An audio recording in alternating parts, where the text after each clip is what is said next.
What's up guys?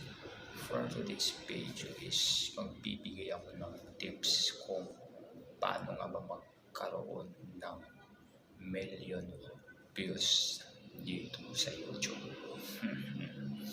Actually guys, napakadali lang ng kailangan mo gawin para magkaroon ka ng million views dito sa YouTube. Una sa lahat, ang dapat gawin mo kung goal mo magkaroon ng million views dito sa YouTube is dapat tuloy-tuloy ka sa ginagawa mo. Dapat everyday nag-upload ka ng quality content video.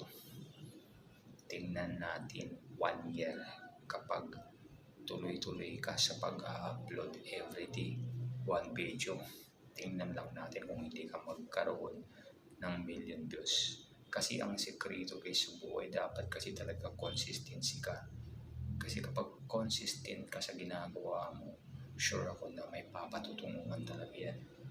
Kasi lagi yung tandaan guys, kapag patigil-tigil ka sa pag-upload ng mga video or content sa YouTube, walang mangyayari. Parang ano lang yan guys walang kumulong tubig sa patay sinding apoy. Subukan mo, magpakulo ka ng tubig, tapos patay sinding mo yung apoy. Tingin mo kukulo, hindi.